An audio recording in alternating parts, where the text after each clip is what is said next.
আসসালামু আলাইকুম রহমতুল্লাহি ওবরাকাতুহু।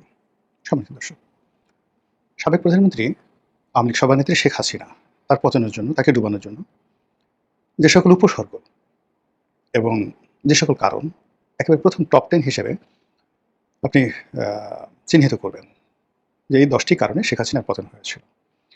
তার মধ্যে প্রায় সবাই বলবেন যে ১ নম্বরে চাটুকার, দালাল, দুর্বৃত্ত প্রকৃতির ধড়িবাজ সাংবাদিকরা তাকে ডুবিয়েছে। ২ নম্বরে বলবেন যে বুদ্ধিজীবী, ধড়িবাজ, অসৎ, চরিত্রহীন বুদ্ধিজীবীরা, আমলারা, কামলারা টপ লেভেলে গিয়ে পৌঁছে যেটা সিন্ডিকেট তৈরি করেছিল, সেই সিন্ডিকেটের কারণে তার জন্য একটা কাঁচের ঘর এবং একটা তাসের ঘর, এ হাউস অফ গ্লাস, এবং যেটাকে তাসের ঘর বলা হয় আরেকটাকে, যে কিটা মানে তাসের ঘর মানে এমন একটা ঘর যে ঘরের কোনো স্থায়িত্ব নেই, কাগজের তৈরি একটা ঘর, এটি তৈরি করে রেখেছিল। ফলে তার যে পতন, সেই পতনটা যখন হলো বা হচ্ছিল, তিনি গ্লাস হাউসে থাকার কারণে শব্দটা তিনি বুঝতে পারেননি। আর তার ঘরটা যখন ভেঙে যায়, তখন এটা তাসের ঘরটা এমন ছিল যে মুহূর্তের মধ্যে সামান্য বাতাসে সমস্ত সেই তাসের ঘরের যে ছাদ ছিল, বেড়া ছিল, উইন্ডো ছিল, অল আর মেড বাই তাস দ্বারা। এর ফলে কি হলো, তার পতন যখন ঘটলো, তিনি আসলে ১টা ঘন্টা সময় পাননি এক গ্লাস পানি খাওয়ার জন্য এবং যাকে বলা হয় কাপড় গোছানোর জন্য, তার প্রিয় একটা জিনিস নিয়ে যাওয়ার জন্য। This the reality. তো সেই দিক থেকে আপনি যদি চিন্তা করেন যে শেখ হাসিনার পতনের সেই কারণগুলো আমি চাক্ষুষ দেখেছি। তো যেহেতু তিনি নেই, তার লোকজন নেই, কথাগুলো খুব নির্বিবাদে বলা যাবে।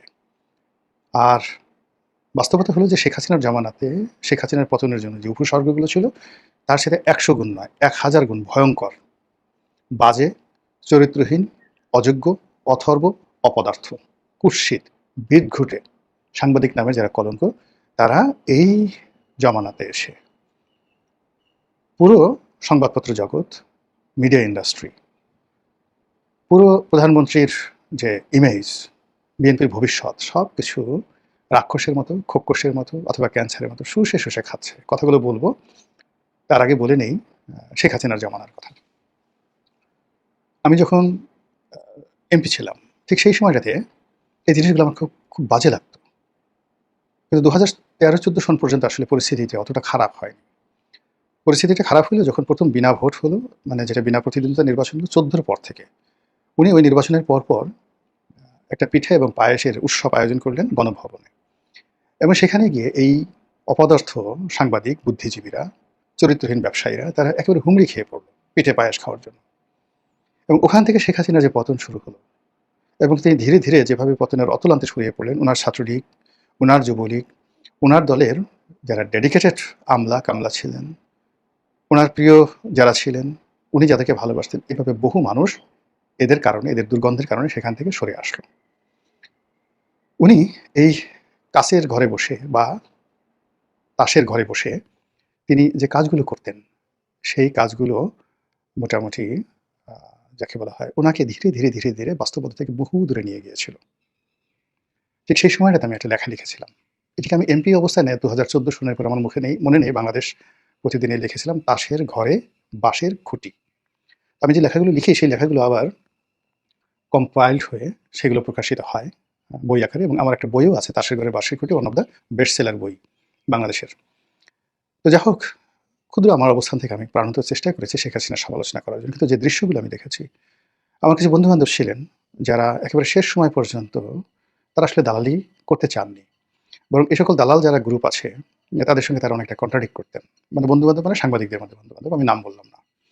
কিন্তু পরবর্তীতে দেখা গেল যে তারা টিকতে পারছেন না, অনেকের চাকরি থাকছে না, মানে অনেকে গণভবনেও ঢুকতে পারছেন না। ফলে অনেকে বাধ্য হয়ে এই সিন্ডিকেটটির সঙ্গে জড়িত হলেন, এবং জড়িত হয়ে তারা এখন সবাই বিপদগ্রস্ত। আমরা ফারজানা রূপার নাম বলি বা মোজাম্মেল বাবুর নাম বলি, কিন্তু বাস্তবতা হলো যে এরকম অন্তত ১০০ থেকে ১৫০ একটা সিন্ডিকেট ছিল।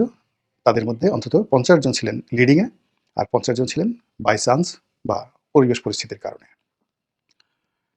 তো এই যে যারা ছিলেন শেখ হাসিনার জমানাতে, তারা মন্দ কাজ করেছেন কোনো সন্দেহ নেই, কিন্তু তাদের কোয়ালিটি, তাদের এডুকেশন, তাদের কৌশল, তাদের উপস্থাপন, তাদের পোর্টফোলিও, সবই ছিল একদম টপ নচ, সর্বোচ্চ পর্যায়ে। আজ যদি ধরেন বাংলাদেশের প্রেক্ষাপটে শেখ হাসিনার সঙ্গে যারা ছিলেন, তাদের সমপর্যায়ের একজন সাংবাদিক আপনি এখন খুঁজে পাবেন না। কিন্তু যেই পট পরিবর্তন হলো, শেখ হাসিনার যে রেজিম চেঞ্জ হলো, ডক্টর মোহাম্মদ ইউনূস এলেন, মুহূর্তের মধ্যে একমাত্র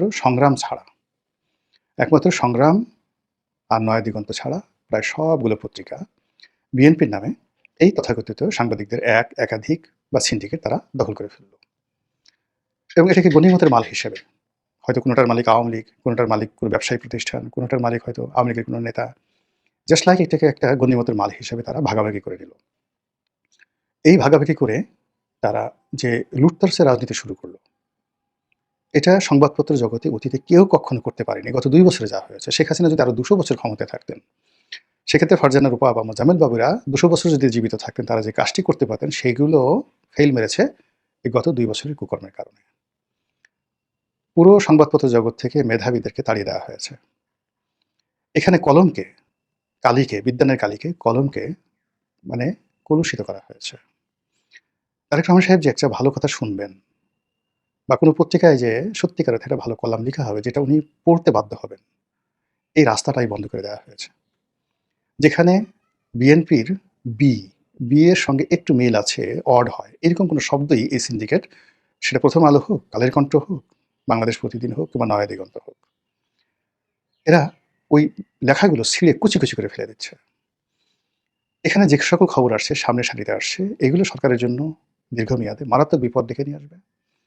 আর যে সকল খবর আসছে না, এই খবর না আসার কারণে সরকার ওই শেখ হাসিনার মতো একটা কাছের ঘরে ঢুকে পড়েছে বা পড়বে। এই সব মিলিয়ে আগামীতে যা কিছু হচ্ছে, এটা ভয়ঙ্কর অবস্থা।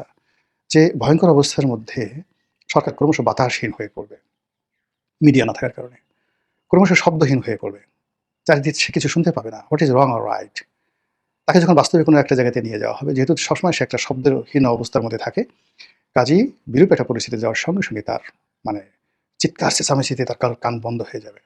আপনি যদি একটা বদ্ধ ঘরে কোনো মানুষকে রাখেন, অন্ধকার ঘরে কোনো একটা মানুষকে রাখেন, তাকে লাইটের মধ্যে নিলে, বা তাকে যদি আপনি পাখির কলকাকলির মধ্যে নেন, এমনকি কোকিলের শব্দ শুনে সে বমি করে দেবে। এভাবে সংবাদপত্র জগৎকে যে ফোর্থ স্টেট বলা হয়, চতুর্থ রাষ্ট্র বলা হয়, এটা এমনি এমনি বলা হয় না। সেই সুযোগটি সাংবাদিক নামের পদবিধারী দলবাজ কিছু লোক, যারা হয়তো সাংবাদিক, হয়তো না, হয়তো দলবাজ, হয়তো রাজনীতিবাজ, কিন্তু এই সময়টাতে হঠাৎ করে সাংবাদিক হয়ে গেছেন, তারা এসে একেবারে অক্টোপাসের মতো বিএনপিকে যেভাবে ধরেছে, যেভাবে বিএনপিকে চেপে ধরেছে, তাতে করে বিএনপির পরিণতি, আগামী দিনের যে পরিণতি, এটা শেখ হাসিনার চেয়ে ভালো হবে না মন্দ হবে, জাস্ট ওয়েট অ্যান্ড সি। মহান আল্লাহ আমাদের সবাইকে হেদায়েত দান করুন এবং হেফাজত করুন। আসসালামু আলাইকুম ওয়া রাহমাতুল্লাহি ওয়া বারাকাতুহু।